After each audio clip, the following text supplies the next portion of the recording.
بسم الله الرحمن الرحيم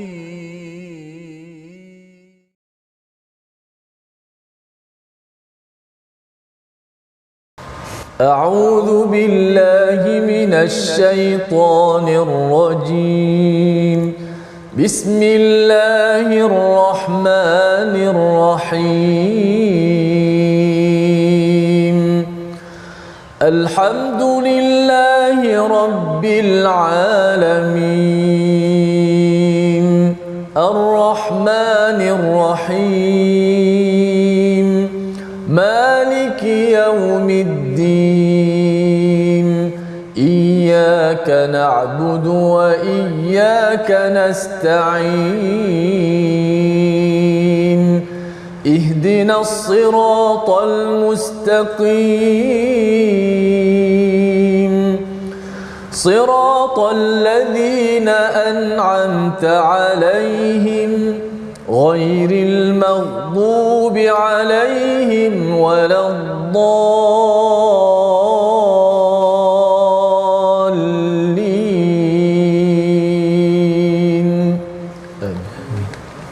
Bismillahirrahmanirrahim. Assalamualaikum warahmatullahi taala wabarakatuh. Alhamdulillahirabbil alamin wassalatu wassalamu ala sayyidil mursalin sayyidina Muhammad wa ala alihi wa sahbihi ajma'in. Subhanaka la ilma lana illa ma 'allamtana innaka antal alimul hakim wala haula wala quwwata illa billahil aliyil azim. Para penonton yang dirahmati Allah, sama-sama kita rafakkan setinggi-tinggi kesyukuran kepada Allah Subhanahu wa taala yang terus memberikan kita peluang untuk bermanja dengan kalam Allah Subhanahu wa taala, merenungi, mentadabburkan ayat-ayatnya. Mudah-mudahan kita mendapat manfaat yang besar, dan alhamdulillah kita telah pun mendengar pembukaan yang baik dengan bacaan surah Al-Fatihah yang telah dibacakan oleh yang berbahagia Al-Fadhil Ustaz Tirmizi kita, masya-Allah, yang tak bosan-bosan ataupun tak jemu-jemu untuk terus bersama-sama menyemarakkan semarak Al-Quran dalam hidup kita dengan bacaan-bacaan Al-Quran beliau. Dan hari ini alhamdulillah kita juga alhamdulillah Ustaz Tirmizi, kita ada tetamu yang istimewa, seorang ulama muda ni, masya-Allah, iaitulah yang berbahagia Al-Fadhil Ustaz Ahmad Syamil bin Muhammad Isa, Ketua Pegawai Eksekutif daripada Institut Ulama Al-Juwaini, dengan kata datang daripada Kajang. Apa khabar Ustaz? Alhamdulillah rabbil alamin. Okey Ustaz, tadi perjalanan tadi okey hari ini? Alhamdulillah tuan-tuan. Tuan-tuan, insya-Allah kita akan mendengar nanti kupasan-kupasan yang akan dikongsikan oleh yang berbahagia Al-Fadhil Ustaz Ahmad Syamil sebentar nanti, di mana untuk sesi ulang kaji kita pada hari ini kita akan menumpukan pada bicara ayat yang ke-500, bermula daripada muka surat yang ke-572 sehinggalah kepada muka surat 577. Tapi sebelum daripada itu Ustaz, kita nak mulakan seperti mana kebiasaan dengan doa ringkas kita. Sama-sama kita bacakan, Rabbi syrah li sadri wa yassir li amri wahlul 'uqdatam min lisani yafqahu qawli. Dan tuan-tuan, kita harapkan sangat, kita tak nak kebaikan itu terhenti di sini.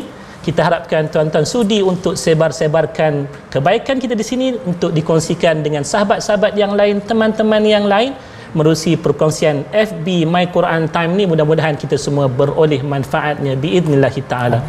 Tuan-tuan yang dirahmati Allah, kita nak mulakan terlebih dahulu dengan kita recap seketika apa yang telah kita pelajari sepanjang minggu ni daripada muka surat 572 sehinggalah kepada muka surat 577. Secara umumnya kita akan melihat daripada bicara 3 surah, iaitulah bermula daripada surah yang pertama, iaitulah surah Al-Jin, dan juga kita juga dapat melihat sebelum daripada ni bicara-bicara daripada surah Al-Muzammil, diikuti dengan surah yang ketiga. Dan hari ini insya-Allah kita nak mulakan ulang kaji kita daripada muka surat yang pertama, iaitulah muka surat 572. Sebagai pemulanya tak lain tak bukan Ustaz Tirmizi lah juga kita akan jemput untuk memulakan sesi ulang kaji kita ni dengan bacaan ayat yang pertama daripada surah Al-Jin. Silakan Ustaz.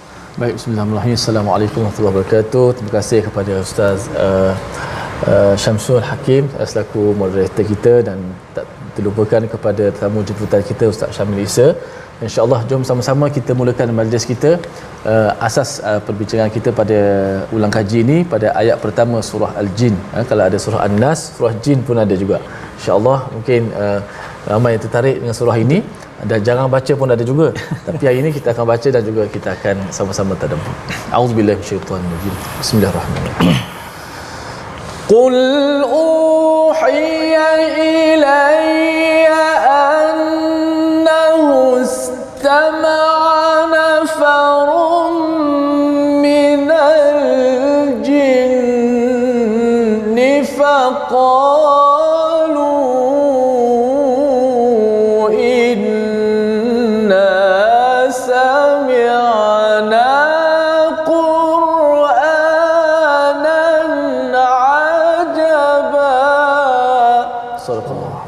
Sadaqallahul Azim. Kita dapat lihat daripada ayat yang pertama ni tuan-tuan, bagaimana Allah Subhanahu Wa Taala telah berfirman, katakanlah wahai Muhammad, telah diwahyukan kepadaku bahawa sekumpulan jin telah mendengar bacaan lalu mereka berkata, kami telah mendengar bacaan yang menakjubkan, yakni Al-Quran.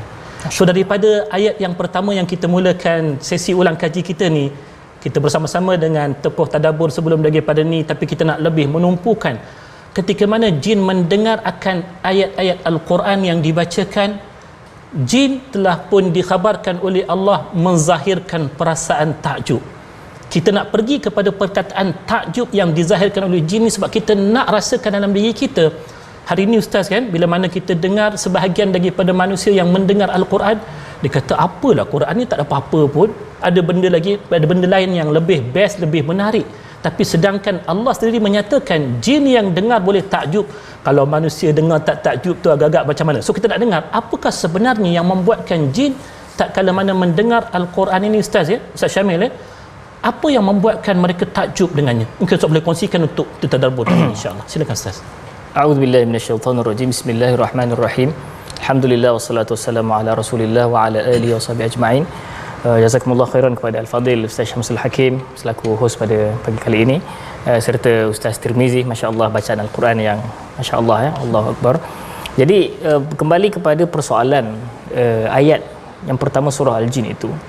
Kita lihat pertama sekali kita kena faham bahawa jin ini walaupun dia di alam yang gaib bagi kita, tetapi ia juga mempunyai diri-diri seperti manusia. Dia boleh bau, dia boleh rasa, dia boleh sakit, dia boleh makan, boleh minum, boleh beranak pinak. Jadi di situ kita faham bahawa jin juga mempunyai satu diri memahami dan mengetahui dan mempelajari sesuatu.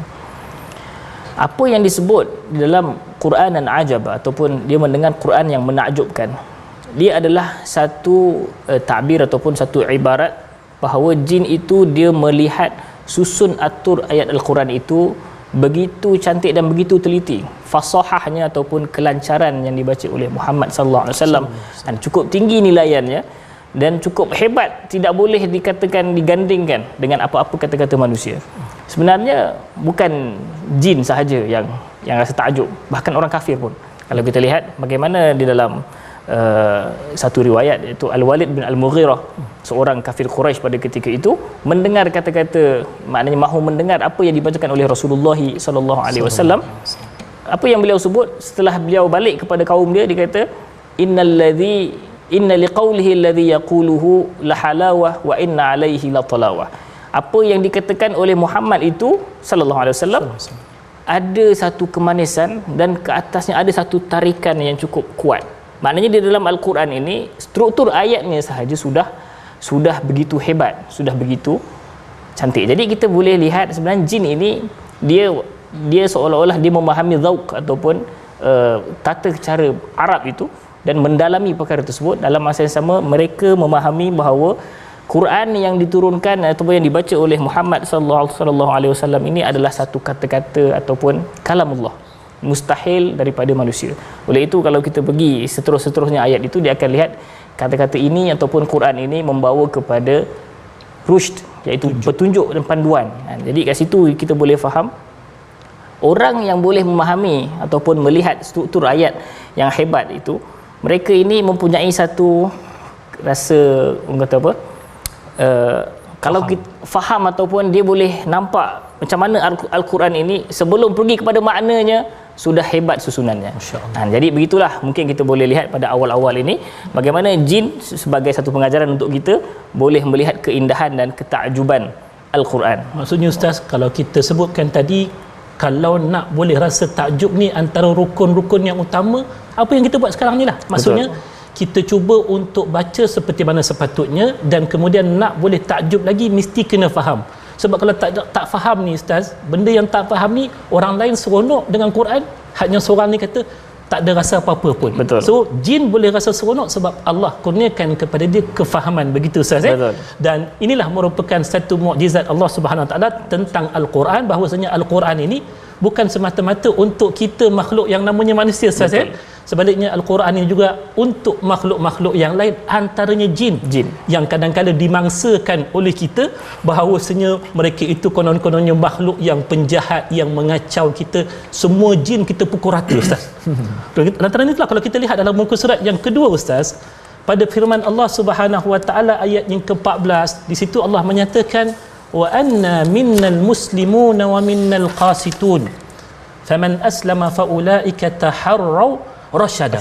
Ini mungkin bagi sebahagian yang kalaulah difikirkan tentang jin, bagi yang jenis, minta maaf lah yang jenis penakut ini, bila sebut jin semuanya dipukul rata, geng jahat belaka dia kata. Tapi rupa-rupanya daripada ulang kaji kita ni, kita dapat lihat ada ayat yang menyebutkan dalam kalangan jin itu ada yang muslim dan ada yang qasitun di situ. So ustaz, apa yang dimaksudkan dengan al-qasitun di sini? Kalau kita lihat terjemahannya, disebutkan sebagai golongan yang menyimpang. Ya. Biasanya kalau kita sebutkan tentang muslim, lawan dia ialah kafir. Ya. Tetapi di sini kenapa Allah menggunakan, bila disebutkan muslim disebutkan qasid, iaitu yang menyimpang? Ada tak apa-apa signifikasi terhadap pemilihan kalimah oleh Allah Taala ni, iaitu al-qasitun, dalam menjelaskan tentang golongan-golongan yang ada dalam kalangan kalangan jin ketika mana mereka menerima Al-Quran ini ustaz? Silakan ustaz. Bismillahirrahmanirrahim. Jadi kalau kita lihat di sini ada beberapa sudut yang boleh kita cuba nak teroka dalam Al-Quran ini. Yang pertama, sudut yang bahasa, ya. Secara bahasa, al-qasid ini bermaksud orang yang zalim, dan orang yang lari daripada ataupun bercondong ke arah ataupun dikeluar daripada keadilan. Jadi al-qasid itu bermaksud orang yang zalim, orang yang tidak adil. Mungkin orang akan tanya, betul apa beza al-qasid dengan al-muqsid? Dan al-muqsid adalah orang yang adil. Dan di dalam bahasa Arab, di sana ada beberapa kalimah-kalimah yang mana apabila ditambah hamzah qata' ataupun hamzah yang ada alif di depannya itu, dia menebalikkan makna kalimah tersebut. Itu dinamakan hamzatus salab. Hamzah yang menjadikan perkara itu terbalik. Contoh kat sini, qasata yang bermaksud zalama ataupun jara, iaitu zalim ataupun orang yang menyimpang. Dia punya aqsata terus jadi adil. Di dalam bahasa Arab itu dinamakan azalal jaw ataupun azalal zulm, menghilangkan penyimpangan dan menghilangkan kezaliman, jadi adil. Jadi al-qasid di sini bermaksud orang yang zalim, dan al-muqsid orang yang adil. Sebenarnya di dalam Al-Quran banyak lagi. Contohnya ma ana bimusrikhikum wa ma antum bimusrikhi. Musrikhi bermaksud pada asrakha, yang menghilangkan laungan atau menghilangkan komplain. Sarakha menjerit, melaung. Asrakha menghilangkan perkara tersebut. Sama juga macam jara zalim, ajara melindungi, terbalik. Jadi kat situ kita lihat qasata dengan aqsata itu mempunyai makna yang berbeza. Yang kedua, kita lihat sebenarnya ini menunjukkan satu kefahaman jin terhadap Islam.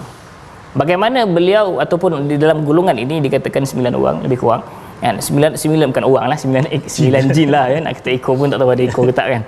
Jadi kita lihat jin ini memahami bahawa yang muslim itu yang adil, dan dia tak disebut wa ammal kafirun, disebut wa ammal qasitun. Jadi dia memahami bahawa yang kafir itulah yang zalim. Dia terus pergi kepada real life situation. Maknanya dia terus mengkiaskan bahawa pegangan itu gambaran terhadap akhlak seseorang, perbuatan dia. Jadi bila dia kata wa ammal qasitun, yakni al kafirun, maka yang zalim itu adalah yang kafir. Samalah juga seperti mana ayat di dalam surah Luqman, inna syirka la zulmun azim. Kalau kita lihat syirik lah, zalim lah, tapi kat situ Allah menggabungkan dua sudut pegangan dan juga akhlak. Begitulah yang boleh kita lihat. Secara faham, kita kata apa yang dibalik tadi, orang Islam itu orang yang pasti menjauhi kezaliman. Sebab kezaliman itu adalah bukan sifat orang Islam, ia sifat orang-orang kafir kepada Allah Subhanahu Wa Taala. So sifat orang Muslim Dia adil kerana dia mengikuti perintah Allah dan juga menjauhi larangan-larangannya. Tetapi orang zalim itu ialah orang yang suka langgar perintah Allah sampai dia menzalimi akan dirinya. Okey Ustaz, kita nak dengar terlebih dahululah Ustaz Tirmizi ni berikan semangat kepada kita dengan bacaan Al-Quran untuk muka surat kita yang ketiga, iaitu pada muka surat 574. Kita masuk surah Al-Muzammil. Apa yang telah kita dengar daripada suruhan Allah kepada Nabi kita sallallahu alaihi wasallam supaya bangkit daripada tidur untuk menunaikan qiyamul lail dengan faedah-faedah yang banyak daripada apa yang telah kita kongsikan dalam tadabbur yang lalu. Tetapi pada muka surat ni tuan-tuan, kalau kita lihat salah satu daripada ayat yang mendatangkan peringatan yang hebat kepada kita, iaitulah daripada ayat yang ke-17. Kita dengar terlebih dahulu bacaannya daripada Al-Fadhil Ustaz Tirmizi. Silakan Ustaz. A'udzubillahi minasyaitonir rajim. فَكَيْفَ تَتَّقُونَ إِن كَفَرْتُمْ يَوْمًا يَجْعَلُ الْوِلْدَانَ شِيبًا. Sadaqallahu. Firman Allah Subhanahu wa taala, maka bagaimanakah kamu dapat menghindari akan azab jika kamu kafir di dunia pada hari kiamat yang menjadikan anak-anak orang tua yang beruban. Dalam ayat ni Allah Subhanahu wa taala menyatakan bahawasanya bila tibanya hari kiamat, anak-anak muda, anak-anak kecil itu menjadi beruban. Dalam lumrah kita bila sebutkan tentang budak-budak beruban ni, benda yang jarang-jarang berlaku, dan kalau ia berlaku ia satu peristiwa yang besar, yang ganjil. Tetapi ada penyakit ataupun kita kata bermasalah kesihatan ni. Tetapi bila mana Allah Subhanahu wa taala mengaitkan tentang hari kiamat yang perlu kita bertakwa kepadanya, Allah mengangkat sifat ini sebagai sifat yang perlu kita takutkan. Apa istimewanya gambaran yang Allah berikan tentang kiamat dengan anak muda yang tiba-tiba menjadi tua dengan dilihat rambutnya beruban, untuk kita benar-benar hadirkan takwa kita terhadap hari kiamat. Silakan Ustaz Syamil. Jadi bismillahirrahmanirrahim. Kalau kita lihat tabiat budak-budak ataupun kat sini anak muda, mereka ini pemikirannya lapang, maknanya tak fikir pasal cari duit, sara keluarga, tak fikir pasal masalah hidup. Bukan macam orang yang dah ada keluarga dan ada pekerjaan dan seumpamanya. Di sini Allah SWT kata, Imam Al-Badawi menyebut Allah mendatangkan tamsilan yang di dalam ayat ini, maknanya ayat yang menunjukkan bahawa hari itu hari yang akan menjadikan kanak-kanak beruban, untuk nak menunjukkan kesukaran, ketakutan, kegelisahan, betapa menakutkannya hari kiamat ini, sehingga kan kanak-kanak yang tabiat mereka senang sahaja, tabiat mereka bersahaja dan seumpamanya pun boleh beruban kerana ketakutan dan kekusutan ya. Kalau kita tengok kanak-kanak tak ada dosa, tak ada apa. Jadi kenapa nak begitu sekali? Kerana mereka sendiri pun tidak tahu apakah yang mereka ditimpa nasib mereka pada hari itu. Ini juga yang disebut di dalam hadis Nabi SAW. Apabila turun ayat di dalam surah Hud ya, fastaqim kama umirt wa man taba ma'aka wa la tatghaw, hendaklah engkau wahai Muhammad beristiqamah seperti mana yang engkau disuruh, seperti mana engkau disuruh. Jadi Rasulullah SAW bersabda, syayyabatni hudun wa akhawatuha. Surah Hud ini telah menjadikan aku beruban dan juga kawan-kawannya. Maknanya ada beberapa ayat-ayat lain yang menjadikan Nabi SAW beruban. Kenapa beruban kat sini? Kerana kekusutan, ketakutan.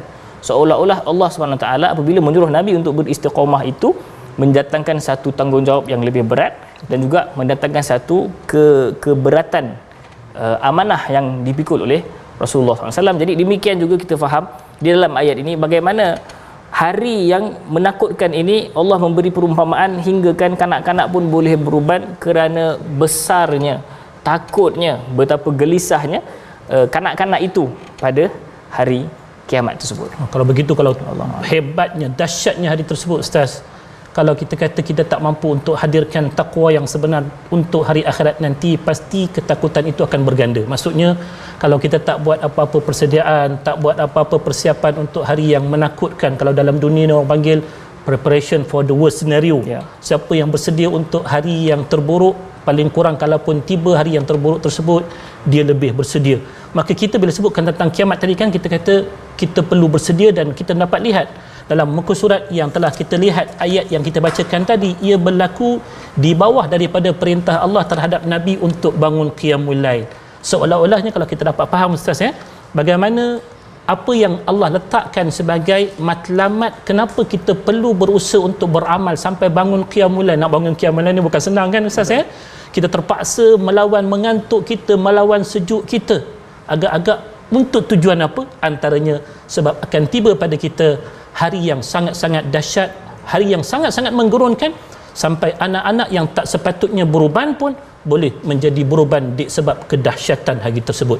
Inilah yang kita dapat lihat daripada bicara sehinggalah kepada ayat yang ke-574, dan untuk yang berikutnya insya-Allah kita nak lihat daripada ayat yang muka surat yang ke-575 daripada bicara ayat surah Al-Muddathir, iaitulah kita akan tengok sebentar nanti bagaimana bezanya sebutan pada awal ayat surah Al-Muzammil, ya ayyuhal muzammil, dan selepas daripada itu dibacakan ya ayyuhal muddathir.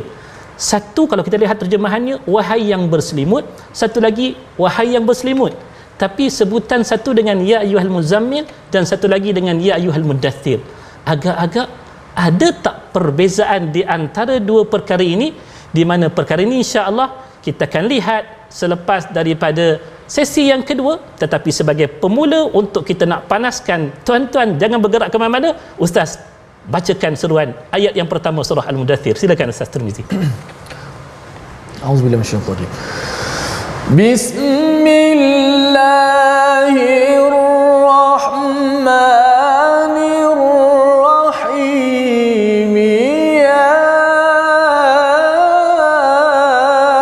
ayyuhal muddaththir qum fa'anzir.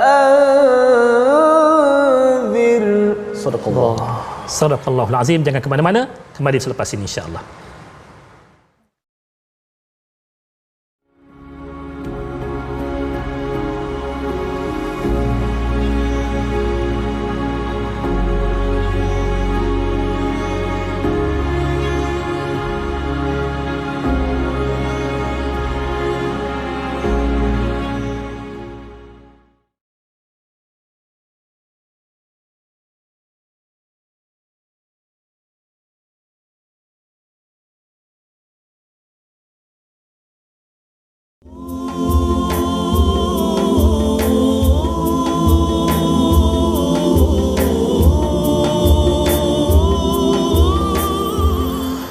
La ilaha illallah wallahu akbar. Bismillahirrahmanirrahim. Ya ayyuhal muddaththir qum fa'anzir. Allah. Para penonton yang dirahmati Allah, terima kasih banyak terus sudi bersama-sama dengan kami pada bicara kita hari ini, sesi ulang kaji muka surat 572 sehinggalah muka surat 577.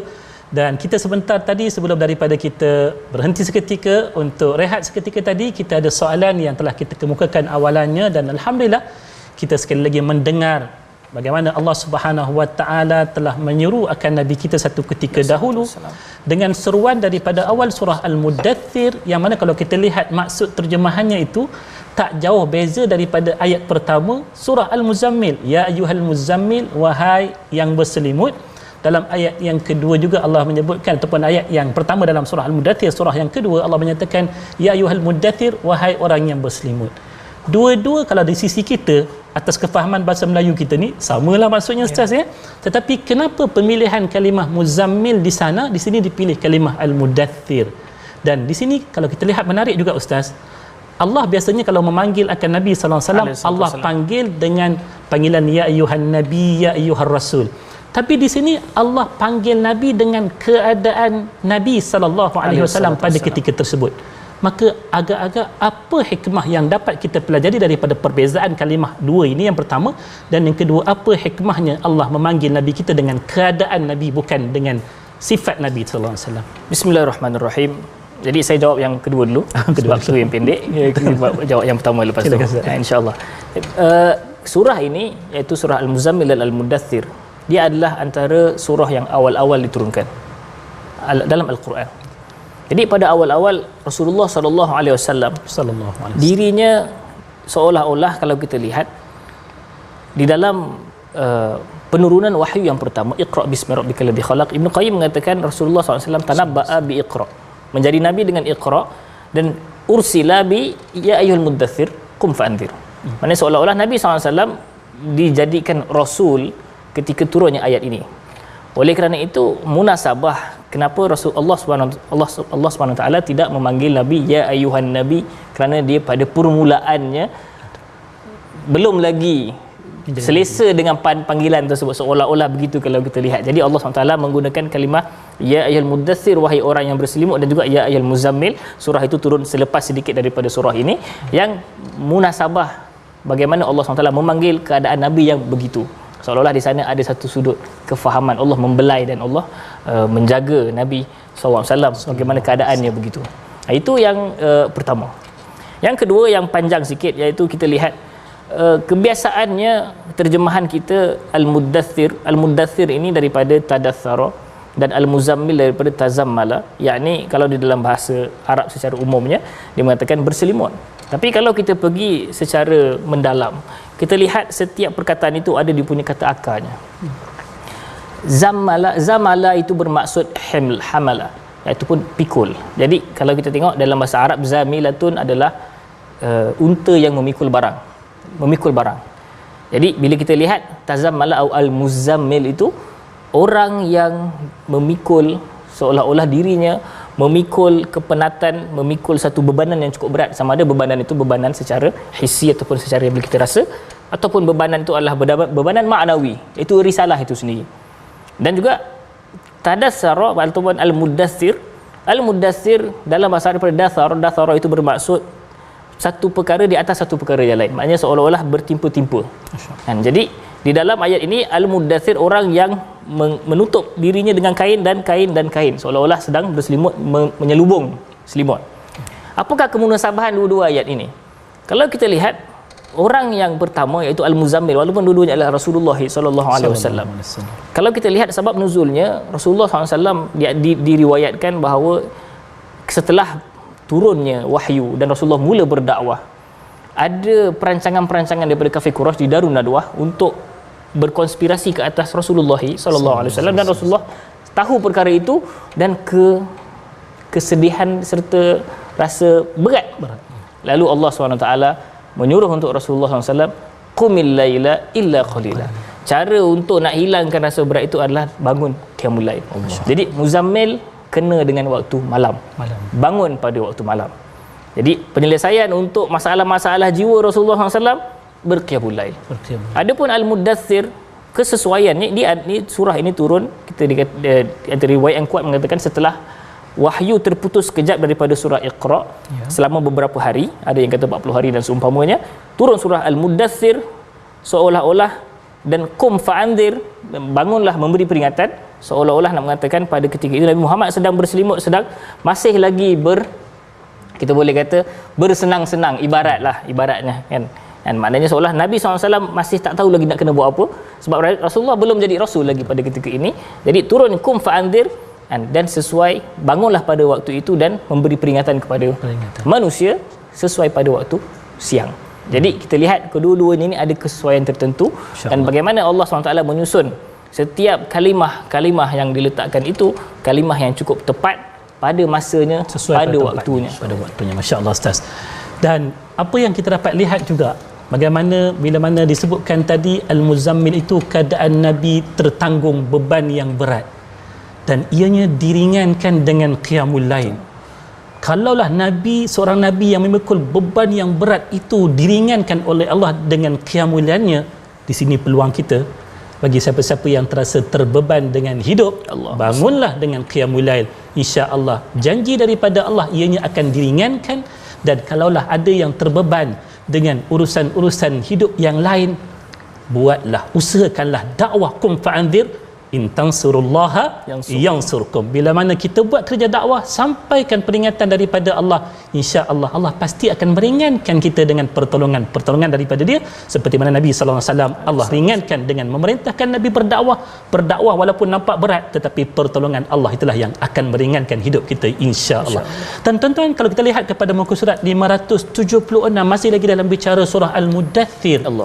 Di sini kita melihat ada benda yang kita nak perhatikan, Ustaz. Ada dua tempat yang menyebutkan ancaman pada kita, iaitu berkenaan tentang neraka Saqar. Yang pertama Allah menyebutkan dalam ayat 26, dan satu lagi Allah menyebutkan pada ayat yang ke-42. Kita nak tahu apa yang boleh menyebabkan manusia itu tercampak ke dalam neraka Saqar, wal a'yadu billah. Peringatan untuk kita. Tapi sebelum kita dengarkan daripada kupasan Ustaz Syamil, kita dengar terlebih dahulu bacaan daripada Al-Fadhil Ustaz Tirmizi. Silakan Ustaz, daripada ayat 42 sehinggalah kepada ayat yang ke-46. Silakan Ustaz. Ma salakakum fi saqar, qalu lam naku minal musallin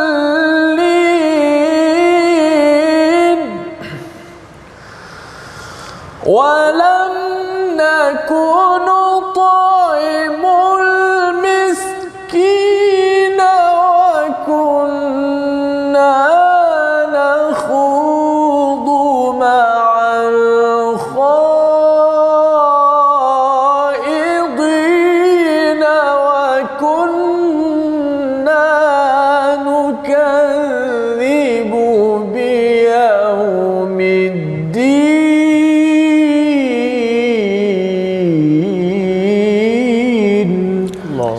Allahu Akbar. Tuan-tuan, para penonton yang dirahmati Allah, saya yakin kita semua bercita-cita untuk ke syurga Allah Subhanahu Wa Taala. Tak ada yang bercita-cita ke neraka. Tapi kalau kita nak ke syurga Allah Subhanahu Wa Taala, syarat yang paling utama kita mesti menyelamatkan diri kita daripada terjerumus daripada azab api neraka Allah Subhanahu Wa Taala. Siapa yang selamat daripada neraka, insya-Allah dia akan melangkah ke syurga Allah. Maka demi untuk menyelamatkan diri kita daripada neraka Allah, kita kena tahu apakah sebab-sebab punca-punca yang boleh menjerumuskan kita ke neraka Allah. Antaranya seperti mana yang Allah sebutkan daripada ayat yang ke-42 hingga ayat 46 ini, waktu ditanyakan kepada penghuni neraka Saqar, apakah yang menjerumus kalian, apakah yang telah menjerumuskan kalian terhadap ataupun ke dalam neraka Saqar itu, diberikan jawapannya satu demi satu. Kita dengarkan kupasan daripada Ustaz Syamil, peringatan untuk kita agar kita menghindari apakah penyebab seseorang itu tercampak dalam neraka Saqar. Silakan Ustaz. Bismillahirrahmanirrahim. Terima kasih kepada sekali lagi Ustaz Syamsul dan Ustaz Tirmizi atas bacaan Al-Quran. Kalau kita lihat, Allah Subhanahu Wa Taala secara umumnya, apabila Allah memasukkan seseorang ke dalam neraka dengan keadilan Allah Subhanahu Wa Taala, maknanya Allah bagi sebab 1, 2, 3, kerana inilah engkau masuk neraka. Di dalam ayat ini, kalau kita boleh ke belakang sikit ya, kalau tengok di dalam ayat 38 dan 39, Allah SWT mengatakan setiap manusia tergadai ataupun tergantung dengan apa yang dilakukan, kecuali ashabul yamin, kecuali orang-orang yang masuk syurga. Dan mereka ini tidak tertaluk dengan apa yang mereka lakukan, kerana mereka masuk syurga dengan rahmat Allah Ta'ala. Jadi apabila Allah menceritakan mengenai sifat-sifat ahli neraka, apa yang mereka lakukan, Allah dengan secara adil mencenaraikan satu persatu perbuatan-perbuatan mereka. Apa yang kita boleh belajar daripada ayat ini, apa yang dibacakan oleh Al-Fadhil Ustaz Tirmizi tadi? Yang pertama, mereka mengatakan qalu lam naku minal musallin.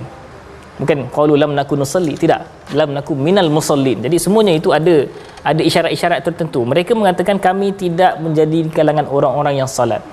Di dalam solat ini Allah Subhanahu Wa Taala ada tafsir mengatakan itu memberi isyarat kepada kami tidak beriman. Jadi Allah SWT meng-highlightkan ataupun meletak nama solat untuk memberi isyarat kepada mereka tidak beriman. Seperti mana dalam surah Al-Baqarah, wa ma kana Allahu liyudhi'a imanakum, Allah tidak mensia-siakan iman kamu, yakni solat kamu di Baitul Maqdis sebelum ini, ke arah Baitul Maqdis. Jadi kat sini mereka kata kami tidak bersama-sama dengan orang yang solat. Jadi mereka tidak beriman, mereka tidak melakukan solat, dan juga mereka di sini ada satu tanggungjawab lain, mereka tidak bersama dalam saf mukminin. Jadi kat situ kita lihat tanggungjawab solat yang pertama, kemudian tanggungjawab berjemaah, secara berjemaah, minal musalli, bersama dengan orang yang solat. Yang kedua, jadi dah ada tanggungjawab secara jama'i ataupun secara jemaah, tanggungjawab secara fardi iaitu solat dan beriman. Kemudian ada yang seterusnya, walam naku nut'imul miskin, kami tidak pula memberi makan kepada orang miskin, yakni mereka tidak melaksanakan tanggungjawab secara sosial, kemasyarakatan, dan mereka tidak memberi makan kepada orang-orang yang miskin, yang memberi isyarat kepada kita bahawa Islam ini agama yang syumul, agama yang hidup, bukan amalan peribadi, amalan secara komuniti sahaja, tapi dia adalah amalan secara kemasyarakat, secara keseluruhan, memberi rahmat kepada keseluruhan alam. Kemudian sambung lagi, wa kunna nakhudu ma'al khaidin, kami memasuk ataupun kami membicarakan perkara-perkara agama secara mengejek ataupun memperolok-olokkan. Jadi di sini juga kita lihat bagaimana mereka mengambil ataupun berinteraksi dengan perkara-perkara agama dengan bermain-main, berlawak dan seumpamanya.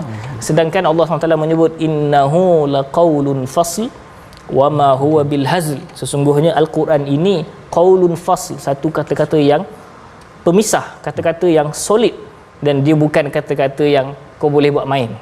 Jadi bila mereka ini orang kafir ini, mereka nampak Quran, mereka mempermainkan, kan, mendatangkan seolah-olah Quran ini sihir ataupun syair dan seumpamanya. Kemudian yang terakhir, wa kunna nukadzibu biyaumiddin, kan, dan kami sesungguhnya kami sebelum ini mendustakan hari akhirat. Dan ini adalah antara punca utama kenapa mereka masuk ke dalam neraka.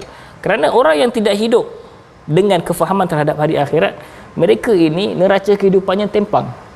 Mereka lihat hidup ini adalah hidup yang hidup sekali sahaja, kemudian dah habis, tak ada cerita. Tidak, sebenarnya kita ni tak mati, kita cuma berpindah alam sahaja. Jadi orang mukmin dia nampak dunia dan akhirat, lalu dia boleh melabur di dunia untuk mengutip saham, mengutip hasil pelaburan di akhirat. Adapun orang kafir ini dia tak nampak akhirat, dia rasa akhirat tu tak ada, mustahil Allah ciptakan, mustahil Allah boleh kembalikan dan seumpamanya. Dan akhirnya mereka melakukan keseronokan, mencari semua nikmat-nikmat itu di dunia dan mengabaikan nasib mereka di hari akhirat. Alhamdulillah Ustaz, ya. So kita dapat lihat tadi sekurang-kurangnya 4 perkara yang telah disebutkan oleh Allah menerusi ayat-ayat yang kita bacakan tadi, apa yang boleh menjadi sebab kepada kita tercampak dalam neraka Allah Subhanahu Wa Taala, yang perlu sama-sama kita jauhi. Dan seperti mana disebutkan oleh Al-Fadhil Ustaz Syamil sebentar tadi, bahawasanya sebab ke neraka itu bukan satu, bukan takat tinggal salat sahaja masuk neraka, ataupun tidak menjadikan diri kita ni orang yang tergolong dalam kalangan orang-orang yang bersalat, tetapi mengabaikan tanggungjawab yang lain terhadap orang lain. Salat mungkin dah sempurna, tapi ketika mana kita melihat saudara kita kesusahan sebelah rumah kita, jiran tetangga kita, kita tak ada sifat tanggungjawab tersebut, membantu paling kurang meringankan beban mereka. Betul.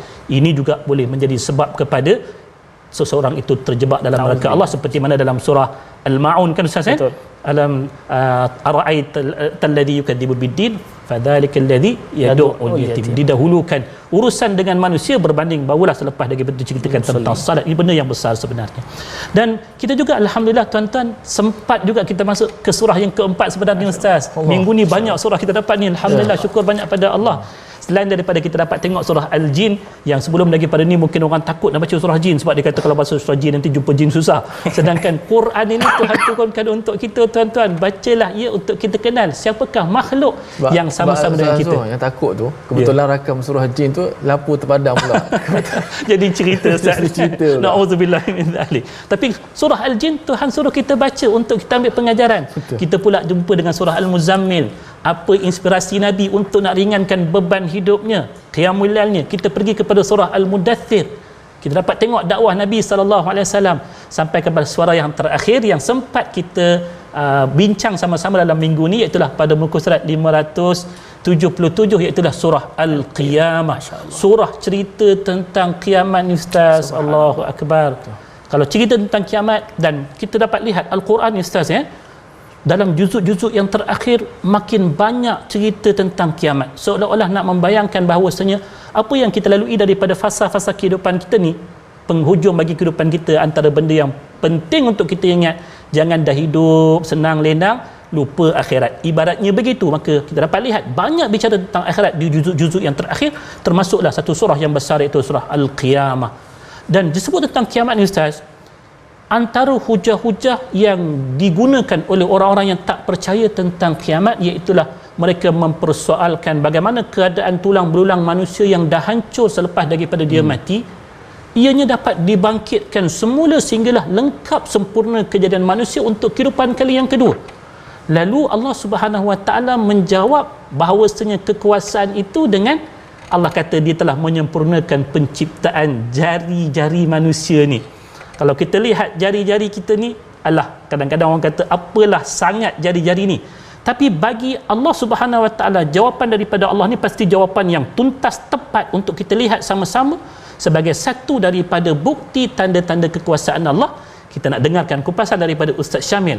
Kenapa Allah pilih jawapan bagi orang yang mengingkari tulang itu dapat dihimpunkan semula dengan kisah jari? Apa yang ada pada jari kita, Ustaz? Silakan, Ustaz. Okey, kita nak dengar bacaan Quran. Itu kita akan adakan lepas daripada kupasan Ustaz Syamil, sebab ayat ni lepas daripada orang faham kita baca, insya-Allah itu lebih masuk dalam jiwa kita, insya-Allah. Silakan, Ustaz. Jazakumullah khairan, Ustaz Syamsul Hakim. Jadi kalau kita lihat ayat ini, Allah SWT menceritakan bagaimana di dalam ayat yang ketiga, adakah manusia ini menyangka bahawa kami, yang ini Allah SWT, tidak mampu menghimpunkan tulang belulang yang telah reput lah. Kalau kita lihat, sebenarnya ini adalah satu kemuskilan yang dihadapi oleh orang kafir, kafir Quraisy dan seumpamanya. Dan juga perkara ini Allah juga rungkai bukan sahaja di dalam ayat ini, tapi dalam surah Qaf Allah juga menyebut, qad alimna ma tanqusul ardu minhum wa indana kitabun hafiz. Kan, maknanya kami telah mengetahui apa-apa yang bumi dah telan daripada mereka, maknanya mayat-mayat mereka yang telah reput, apa yang bumi dah hilangkan itu kami tahu dah. Dan di sisi kami, iaitu di sisi Allah Ta'ala, ada kitab hafiz yang menjaga keseluruhan rekod-rekod tersebut. Jadi demikian juga mereka, orang kafir ini tidak boleh bayangkan bagaimana Allah boleh menghimpunkan semula tulang belulang. Takkanlah nenek moyang kita yang dah ratus tahun meninggal pun boleh hidup balik, jadi semula elok semula, kan? Jadi perkara ini Allah jawab di dalam ayat yang seterusnya, bala qadirina ala an nusawwiya banana, bahkan tidak, kami sendiri mampu untuk mengelokkan semula jari jemari mereka. Betul. Sebagai satu isyarat, kalaulah jari-jari pun boleh kami buat, apalah sangat, kan? Maknanya kalaulah Allah SWT menceritakan jari ini lebih susah lagi daripada nak guna tulang belulang apa, sebab kalau kita tu semuanya lebih sangat kompleks. Betul. Sangat hebat penciptaan setiap itu ada fungsi-fungsi tertentu. Satu jari walaupun jari kelingking tak ada, tak boleh nak genggam, tak boleh nak buat apa, kan? Jadi semuanya ini ada satu bentuk-bentuk kekuasaan yang Allah memberi isyarat, kalaulah jari pun Allah boleh buat, apatah lagi nak menghimpunkan semua perkara-perkara yang lebih ringan lagi daripada itu. Ini juga yang Allah sebut. Contohnya di dalam surah Allah cerita bagaimana mereka ini boleh takjub dengan kebangkitan hari akhirat. Betul. Dalam surah Qaf juga Allah SWT menyebut, afa'ina bil khalqil awwal bal hum fi labsim min khalqin jadid. Adakah kami rasa penat dengan penciptaan kali pertama, iaitu di dunia ini, penciptaan langit dan bumi? Adakah kami penat? Maknanya tak susah pun. Betul. Sedangkan mereka itu, iaitu orang kafir sendiri, rasa ragu-ragu terhadap boleh kebangkitan semula. Kalaulah kali pertama diwujudkan sebelum ada daripada tiada kepada ada, boleh Allah buat.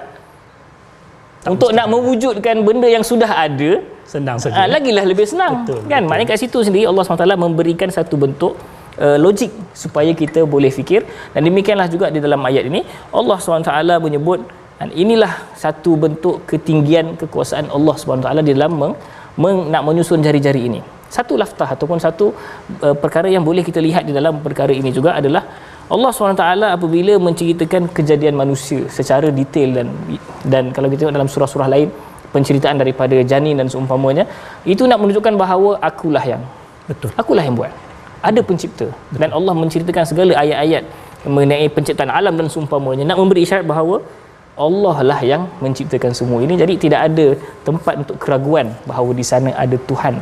Dan dalam hidup kita di dunia kan, dalam kehidupan kita di dunia, tuan-tuan, pun kita dapat lihat sebahagian daripada bukti-bukti kekuasaan Allah. Kalau jari kita patah di dunia pun, kita dapat tengok ianya dapat disembuhkan selepas beberapa waktu lah. Betul. Of course lah, kalau benda tu boleh berlaku di dunia, untuk kehidupan satu lagi benda tu lebih mudah di sisi Allah Subhanahu Wa Taala. So seperti mana yang disebutkan tadi tuan-tuan, kita dah faham tentang kekuasaan Allah pada kebangkitan kita semula nanti pada hari kiamat. La uqsimu biyaumil qiyamah, yang Tuhan bersumpah dengan besarnya hari kiamat ni. Kita nak hadirkan kebesaran Allah Subhanahu Wa Taala menerusi bacaan ayat suci Al-Quran daripada ayat yang pertama sampailah kepada ayat keempat surah Al-Qiyamah. Hadirkan kekuasaan Allah dengan apa yang kita dengar daripada bacaan sebentar nanti. Silakan Al-Fadhil Ustaz.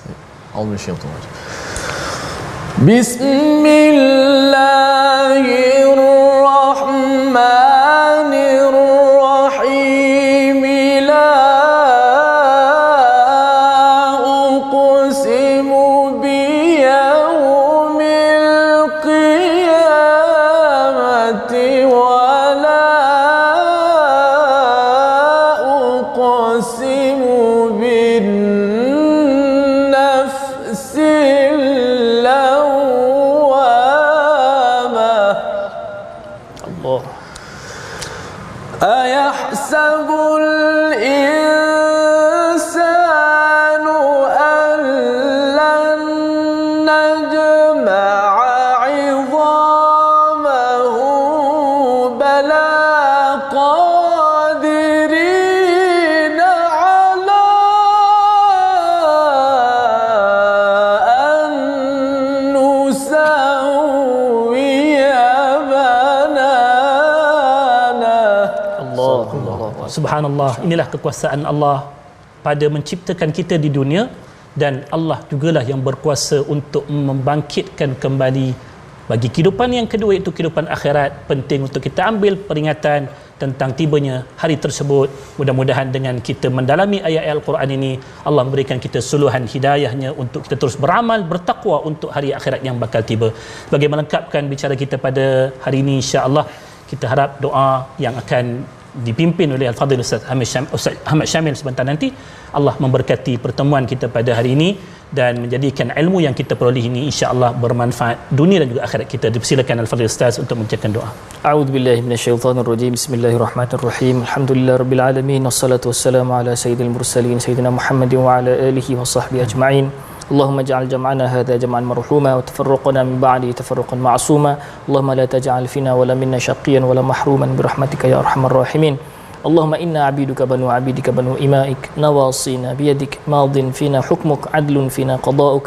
Nas'aluka Allahumma bikulli ismin huwa lak sammayta bihi nafsak aw anzaltahu fi kitabik aw 'allamtahu ahadan min khalqika wa ista'tharta bihi fi 'ilmi al-ghaibi 'indak أن تجعل القرآن العظيم ربيع قلوبنا ونور صدورنا وجلاء أحزاننا وذهاب همومنا وغمومنا. اللهم ذكرنا منه ما نسينا وعلمنا منه ما جهلنا وارزقنا تلاوته آناء الليل وأطراف النهار واجعله لنا حجة يا رب العالمين. صلى الله على سيدنا محمد وعلى آله وصحبه أجمعين والحمد لله رب العالمين.